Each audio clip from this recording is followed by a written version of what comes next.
I have a little bit of a Cisco background. I've worked with ASAs a little bit. I really don't like them. At the regional and the national competition, we got ASAs at both of them.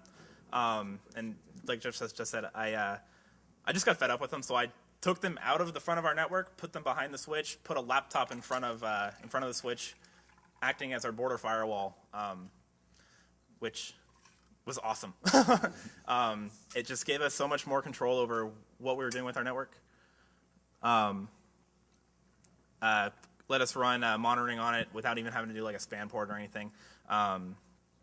And so just saying basically, fuck you, Cisco, I found something better. And it being a laptop with only one Ethernet port and figuring out how to make that work, that was awesome.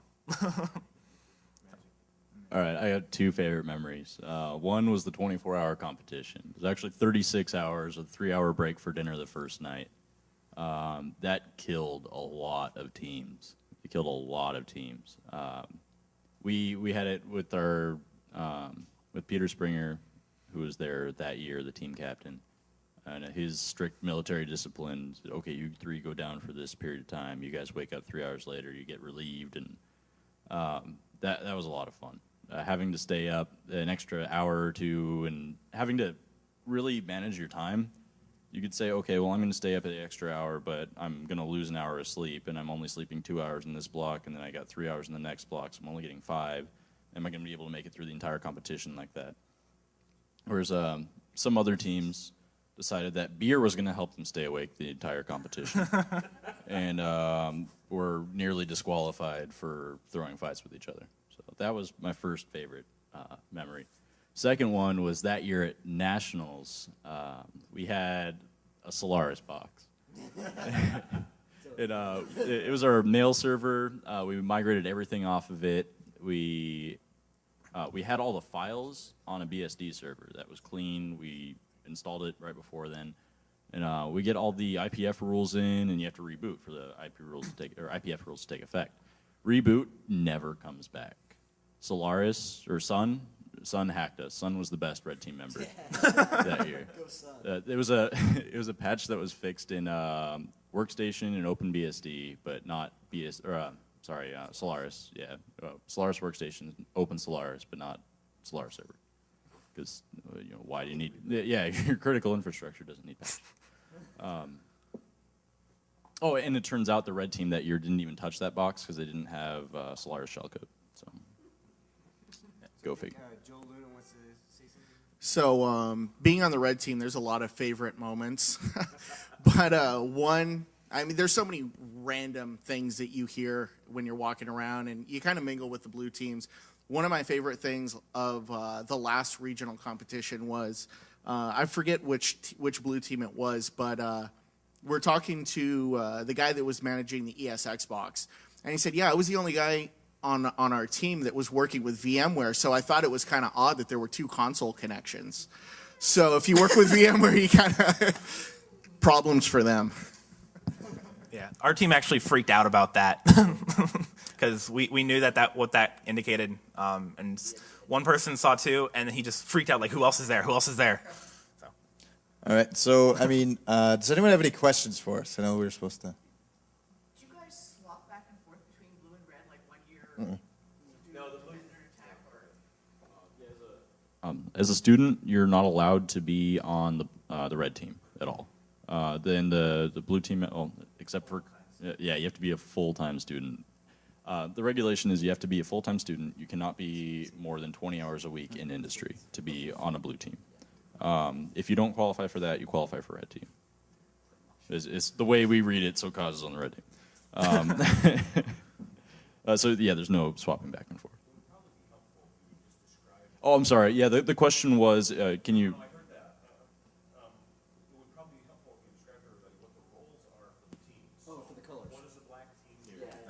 Oh, yeah. Not a problem. Black team members are infrastructure. They basically set up the servers, PCs, routers, switches, firewalls, and put the architecture together. They're also in charge of the scoring engine for services. The white team members are the judges. There will be a white team member in each of the rooms or pods with the students in case there's ever a malfunction or a problem. They will raise that to the black team members. They are also in charge of all of the scoring. They are also in charge of all of the business injects that are given to the blue teams. The blue teams, of course, are the student teams that compete, and the red teams are the industry professionals that try to attempt the break-ins on each of the individual teams. Did that answer? What about gold? Excuse me. Thank you very much. The gold team, and this is different from region to regional and state to state. In the Western region, the gold team are the overall administrators who are in charge of setting up the facilities management, getting the food, getting hotel accommodations, the logistics people. Where do you guys host Western region? It is hosted on the campus of Cal Poly Pomona in the Bronco Student Center and at Kellogg West where we have our receptions. We would love to rotate. Unfortunately, there's not been a lot of other school support. There's been a lot of interest from students from other schools, but not a lot of faculty support from other schools. Self-serving question, because at SAIC we're doing some of the gaming. Do you guys want to see better visualization of scores, Yes. actual points, or do you want to see rankings? Yes. Because, I mean, there's one of the things, knowing that you're 12,000 points in the lead is great. It's also demoralizing the team. Exactly, So- and that is the huge debate. Well, if you're team 2, do you care? Right, that is the huge debate between. Badly, you know you're doing badly because when you get your service checks and you keep seeing, let's face it, you guys do tell us like, hey, this is down just so we know that it's not scoring outside. If I've been sitting here for like 4 hours and I know that this stuff's been down and I know we're not getting in injects, I know we're probably not going to be doing that hot. It's not T-ball anymore. It's not like you go and participate and everybody gets a participation trophy. You know, you go and show up and it's a competition. It's not. So you want to see actual numbers? Yes. Yeah. Because I'm hearing from organizers they don't. Yeah, Organizers as the don't. coach, I'm vehemently against live scores because and I will defend that to the. I agree. I picked up from some of the things. Fewest successful hacks. That would be useful to know. Like what Right. Yes. Right. Yes. Yeah, there are certain statistics that you can show that don't really play into the score directly. Like you can kind of infer things about the score from there, but yeah, at the nationals, they have 3 different categories, and they tell you the ranking for each of the different categories, the top 3 teams. Yeah, just to quickly wrap up, but yeah, some of the teams, when they don't know the score, they think they're doing more poorly than they actually are. Like one of the teams actually dropped out of the last regional, or maybe it was the regional before. Yeah, they were in.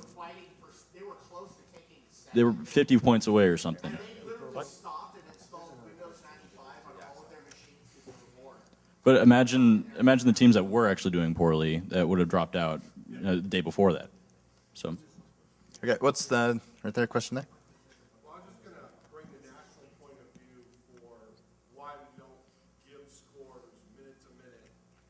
Red team activity is specifically designed to be equal across all teams. Right. And so if I exploit team A with a certain exploit, I have to try that same thing against all other teams. There's a time lag associated with everything happening and bringing those scores in. The automatic scoring engine, it'll tell you if your service is up or not.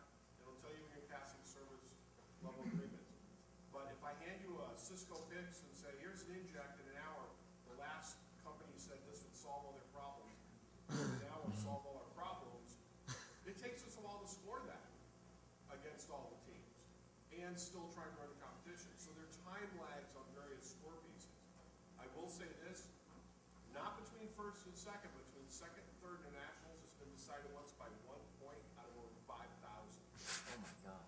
It took 3 audits. Question in the of back. a single round. We got a question in the back here. So real-time scoring has issues. Yeah, All right, I agree with that. Thank you very much. all right, yeah, so let's get this question here, please. We did documentation. We have probably over, I don't know, Yeah, we have huge, we use a file sharing service. We write our own documentation for how to set up different services, how to, different links and everything like that. So luckily we have 4 people going into this competition this year that were in the previous year. But a lot of it's just documentation and knowledge passing like that. We don't have anything nearly as set up or prepared as documentation, actually. We just have people that return every year that are willing to spend time to teach others. And we hold student meetings throughout the year to talk about, things that we learned. That as well. I mean, I think we covered that we do practices and everything. We have the returning or the previous year's members that help out with that practice. And then they, I guess, do like a mentorship style thing where they say, hey, this is what you do. All right, we're going to run out of time. Cause, what do you got? Yeah, we mentioned you by name. Yes, Babyface hacked us.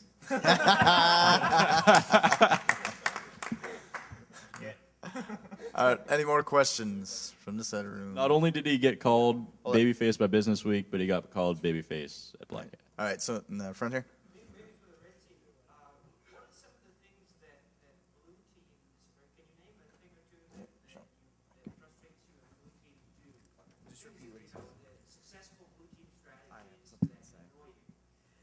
They make it so we can't call them. They set up their firewall or however they set it up. Yeah. I have no idea what you're talking about. So for our phone, at the regional this year, we're in charge of our own phone system. Joey and I were able to get that set up, no problem. The problem that we were having is that our network was so secure is that we could not figure out how to unfirewall it. So we could make calls outbound, but no one could call us. So it didn't really work.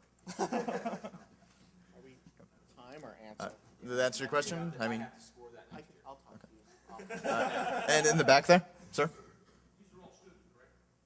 Yes. Yeah. At least we're at one point. No. Midwest. We're both Midwest. Everybody else is. And we're Western. Western region, yeah.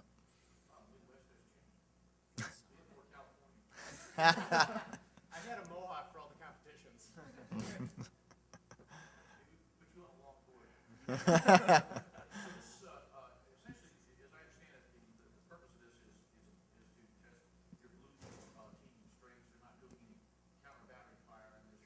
Correct, it's completely defensive. You can mention the one inject where We did have one inject where we were supposed to hack into, basically, we had our own server and someone forgot the password, so we had to break into it to get it, but that was inject.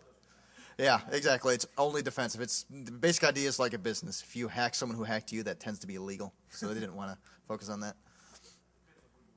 Yeah, that's true. Well, thank you very much. This has been fascinating. Thank you very much. We'll be available outside if you guys want to continue asking us questions. All right, thanks for coming, guys.